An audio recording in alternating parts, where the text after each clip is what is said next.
नमस्कार ॿारो, मां हेमा भूलचंदानी स्वागत थी कयां तव्हांजो। असीं पढ़ी रहिया आहियूं दर्जो 12 जी हीअ किताब जंहिंजो नालो आहे अदबी सुगंध। बालको, असां हिन खां पहिरीं नज़्म पंजी देश भगत जो ख़त पढ़ी हुईसीं, जंहिंमें असां हिन खे व्याख्या कईसीं, पोयम खे, नज़्म खे सम्झो होसीं। हिकु देशभक्त पंहिंजे माउ पीउ, पंहिंजी ज़ाल, पंहिंजी भेण ऐं पंहिंजे दोस्त खे जेको युद्ध जे मैदान जो हाल आहे उहो अहवाल हिन ख़त ज़रिए ॾेई रहियो आहे। चई रहियो आहे पंहिंजी ज़ाल खे कि तूं जेका आहे ग़म न कर, उथी सींध सवार ओ कूंधर जी कुंवार। पंहिंजे पिता खे बि चए थो कि तव्हांखे मुंहिंजे मथां फ़ख़ुरु हुअणु घुरिजे। पंहिंजी माउ खे चए थो, जॾहिं तूं साहेड़ियुनि जे विच में वेंदीअ तुंहिंजो कंधु झुकियल न बल्कि फ़ख़ुर सां मथे हूंदो, छाकाणि त तूं हिकु देशभक्त जी माउ आहीं जंहिं पंहिंजो पाण खे शहीद करे छॾियो देश जे मथां। ऐं ॾिसूं त हाणे हिन जा सुवाल जवाब असांखे कीअं करणा आहिनि। इहे सुवाल ऐं जवाब उहे ई आहिनि बालको जेके असांजे दर्सी किताब में नज़्म ख़तमु थियण खां पोइ ॾिनल आहिनि। पहिरियों सुवाल आहे, हेठिन सुवालनि जा जवाब लिखो। इन्हनि में असांखां सभिनी खां पहिरीं सुवाल सार लिखियलु आहे। पुछियो वियो आहे कि भई देश भगत जो ख़त कविता जो सार पंहिंजनि लफ़्ज़नि में लिखो। हिन बैत देश भगत जो ख़त जा कवि श्री राम पंजवाणी साहिब जिन आहिनि। हिन में कवि देशभक्तीअ जो संदेश ॾिनो आहे। हिन बैत जो हर हिकु भाङो अलॻि अलॻि रिश्तनि लाइ लिखियो वियो आहे। इहो ई ॾिठोसीं असां कि हिन में घणा भाङा आहिनि। हिन में टोटल 5 भाङा आहिनि ऐं पहिरें, ॿिएं, टें, चौथे, पंजे में हर हिक खे संबोधित करे एड्रेस करे करे देश भगत इहो ख़त लिखियो आहे। पहिरियों पैराग्राफ जीअं शुरू थिए थो माउ सां, पोइ पीउ सां, पोइ 3 नंबर ते ज़ाल, चौथे नंबर ते हुनजी भेण ऐं 5 नंबर ते हुनजो दोस्त। त असांखे बि हीअं 1, 2, 3, 4, 5 पैराग्राफ में ठाहे करे पोइ लास्ट में सार लिखिणो आहे। ॾिसूं, पहिरें भाङे में देश भगत पंहिंजी माउ खे चवे थो कि जॾहिं तूं साहेड़ियुनि जे विच में वेहंदीअ त तोखे पंहिंजे पुटड़े जे मथां अभिमान थींदो कि मां देश जे मथां पंहिंजो पाण खे कुर्बान करे छॾियो। कंहिं कुर्बान करे छॾियो? देश भगत। ॿिए भाङे में देश भगत पंहिंजे पीउ खे चवे थो कि मां जवान आहियां ऐं खिलंदे खिलंदे सीने ते गोली खाधी अथमि। कंहिं गोली खाधी आहे? देश भगत खाधी आहे। मूंखे मुंहिंजी मौत जो ग़म या दुख न आहे। भॻवान हिन ॻाल्हि जो साक्षी गवाह आहे कि मां पंहिंजे पीउ जो सूरमो पुटु आहियां, जवान आहियां, वीर आहियां, बेडपो आहियां। मूंखे पंहिंजी जान जी का परवाह न आहे।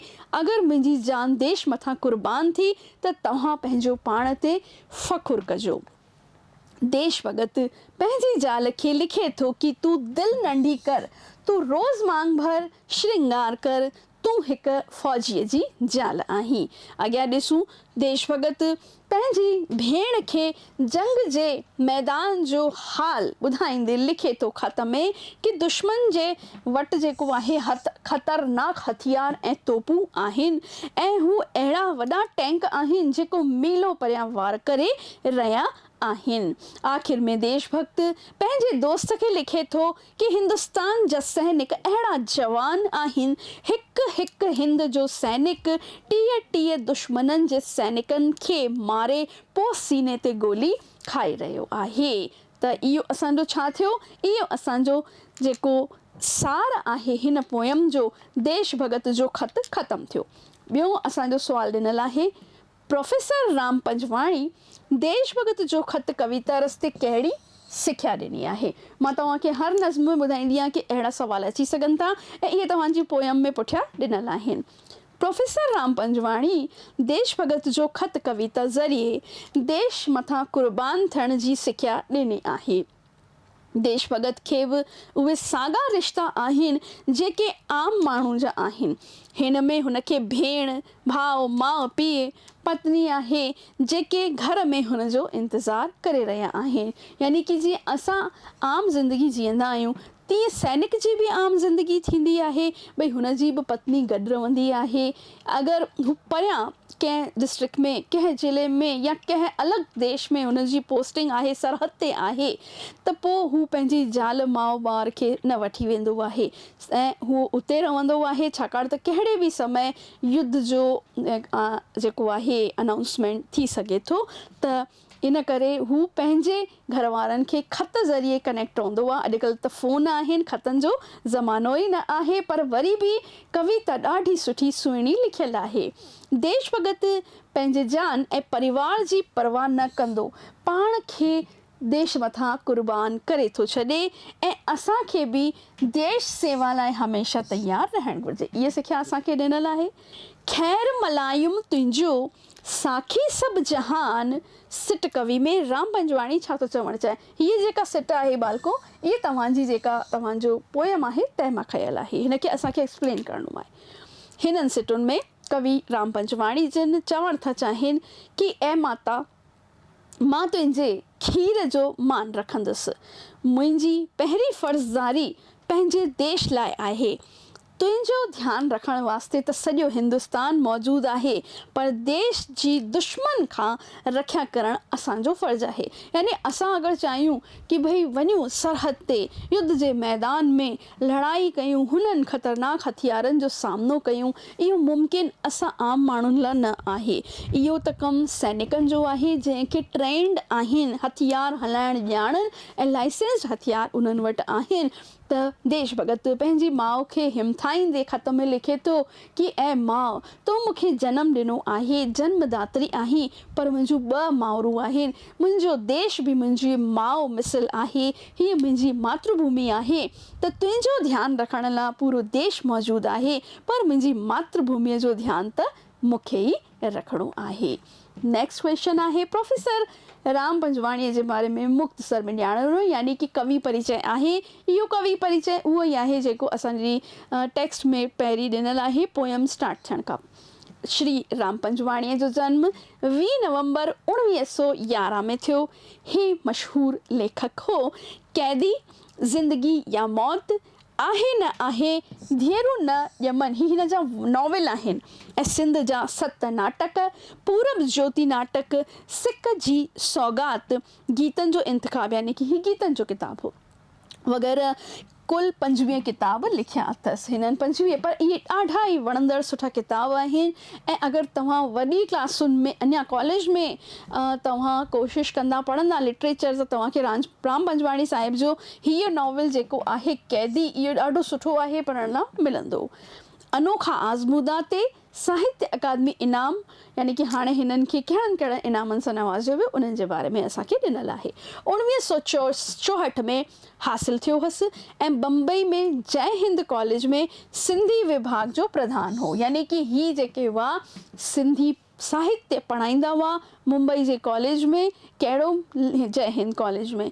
हिन फिल्मुनि ऐं नाटकनि में अदाकारी बि कई। 1970 में सिंधु रत्न खिताब ऐं भारत सरकार पारां हिननि खे कॾहिं 1981 में पद्मश्री जो खिताब लक़ब मिलियल आहे। तंहिं करे असां हिननि जो नालो जंहिं वक़्तु बि इस्तेमालु कंदासीं, लिखंदासीं, त पद्मश्री प्रोफेसर राम पंजवाणी लिखंदासीं। अनेक संस्थाउनि पारां हिननि खे इनाम ऐं सम्मान हासिलु थिया हुआ। अगलो पैराग्राफ आहे भगत कंवर राम वांगुरु जामो पाए करे। तव्हां भगत कंवर राम जे बारे में ज़रूरु ॿुधो पढ़ियो हूंदो, ॾिसंदा हूंदा। असांजे हिते जॾहिं बि बहिराणा लाॾा या सांस्कृतिक प्रोग्राम थींदा आहिनि त भगत कंवर राम जी जेका आहे भगत, उहा ज़रूरु हिकिड़ी गीत जी विझी वेंदी आहे। मटके वॼाइण वारो, कि ही जेके आहिनि मटको वॼाईंदा हुआ। हिननि जो साज़ मटको हो। मटके कीअं वॼाइबो आहे कि उन में हथनि में आङुरियुनि में छला वाइबा आहिनि, उन्हनि सां मटके ते थप थप कंदी आहे त सुठो जेको आहे आवाज़ु निकिरंदो आहे। ऐं ही सिंधियत जी शेवा कंदा हुआ। आख़िर घड़ीअ ताईं सिंधियत जी शेवा कंदे मार्च 1988 में चालाणो कयो। चालाणो करणु मतिलबु हिन संसार मां ई रुख़सत थिया। हिननि बैतनि में कविअ देशभक्तीअ जो संदेश ॾिनो आहे, जेको असां पढ़ी रहिया आहियूं, छाकाणि त हिन जो नालो ई आहे देश भॻत जो ख़त। हेठियां हवाला, यानी कि हाणे असां वटि अची रहिया आहिनि हवाला, यानी कि पोयम खे सम्झण लाइ इहे हवाला ॾाढा ज़रूरी आहिनि। जंहिं वक़्तु पोयम एक्सप्लेन कंदी आहियां बालको, त हुनखे ज़रूरु ॾिसंदा कयो त इहे हवाला जॾहिं ईंदा त लिखण में तव्हांखे आसानी ईंदी। हिकु दफ़ो टेक्स्ट तव्हांखे सम्झ में अची वियो, पोयम जो माना आहे छा, त उहो हवाला लिखणु आसानु थी वेंदो आहे। बाबल सूर्य आया जोधो जुंग जवान सीने ते खिलंदे सठम गोलीअ जो निशान। कंहिंखे संबोधित कयो आहे? मथियूं सिटूं असांखे पहिरीं हर हिकु हवाले में उहो ई लिखिणो आहे जीअं असां लिखंदा आहियूं। हीअ सुंदर सिटूं असांजे दर्सी किताब अदबी सुगंध दर्जो 12 जे नज़्म देश भगत जो ख़त मां वरितल आहिनि। हिन जा कवि प्रोफेसर राम पंजवाणी जिन आहिनि, पद्मश्री प्रोफेसर राम पंजवाणी जिन आहिनि। हाणे ही असांजो मेन स्टार्टिंग ख़तमु थियो, हिन खां पोइ असां लिखंदासीं। हिन नज़्म में कविअ देश भक्तीअ जो संदेश ॾिनो आहे। वरी नेक्स्ट पैराग्राफ स्टार्ट थींदो इहो वारो। मथियां अखर देश भगत जो नज़्म ख़त मां वरितल आहिनि। देश भगत पंहिंजे पीउ जे लाइ लिखे थो कि मां तव्हांजो बहादुर नौजवान पुटु आहियां। अगरि दुश्मन जी गोली खाइण जी बारी ईंदी, वारो ईंदो त मां ख़ुशीअ सां पंहिंजे सीने ते गोली खाईंदुसि, ऐं जॾहिं मुंहिंजो शरीर तव्हांखे ॾिनो वेंदो त तव्हांखे फ़ख़ुरु महसूसु थींदो कि तव्हांजे पुटु खिलंदे खिलंदे सीने ते गोली खाधी आहे। अॻिलो ॾिसूं कहिड़ो सुवालु ॾिनल आहे। हवालो ई आहे, तिलक लॻाए खून जो उथी सींद सवार, ओ कुंधर जी कुआर तूं कीअं गुंदर घारिए। पहिरीं स्टार्टिंग वारो असांखे उहो ई लिखिणो आहे। हिन खां पोइ असां इहो जवाबु लिखंदासीं। मथियां अखर देश भगत जी ज़ाल खे देश भगत लिखे थो कि तूं वीर जी ज़ाल आहीं, तूं मुंहिंजो खून जेको शहीद जो खून आहे सींद सवार मुंहिंजे खून जो तिलक लॻाए, तूं पंहिंजे पाण ते फ़ख़ुरु महसूसु कर कि तुंहिंजो पति देश जे मथां शहीद थियो आहे। टियों आहे, मची वेरियुनि मच वटि वियो जिनसी बाए ताल, हर हिकु हिंद जो लाल टीह मारे पोइ थो मरे। मथियां कर देश भगत पंहिंजे दोस्त खे ख़त में लिखिया आहिनि कि दुश्मन सेना जे विच में बाएताल मची वियो आहे। बाएताल मतिलबु हाहाकार मची वियो आहे। छो? छाकाणि त हुन एक्सपेक्ट उमेद ई न कई हुई कि हिंदुस्तान जा सिपाही एॾा न वीर आहिनि जेको पंहिंजो पाण खे ख़त्म करण लाइ तयारु बीठा आहिनि, अहिड़ा कि जिन खे जान जी परवाह न आहे। असांजे हिंद जी सेना दुश्मन जी सेना खे मारण लाइ तयारु आहे। हिंद जी सेना जो हर हिकु सिपाही दुश्मन जी सेना जा 30 सिपाही मारे पोइ सीने ते गोली खाई देश मथां कुर्बान थी वञे थो। त इहो जेको आहे असांजो टेक्स्ट ख़तमु थियो। सुवाल जवाब हिते ख़तमु थिया। नज़्म असां हिते पढ़ीसीं। उमेदु आहे तव्हां इहे सुवाल जवाब पंहिंजी कॉपीअ में बालको लिखा हूंदा, इम्पॉर्टेंट आहिनि। हिन तरफ़ पूरो टेक्स्ट क्लियर आहे, ज़रूरु लिखंदा, छाकाणि त बोर्ड जो इम्तिहान आहे हिन दफ़े, त पूरो ई कोर्स ईंदो। मिलंदासीं नई नज़्म में नए वीडियो सां गॾु। तेसीं ताईं नमस्ते।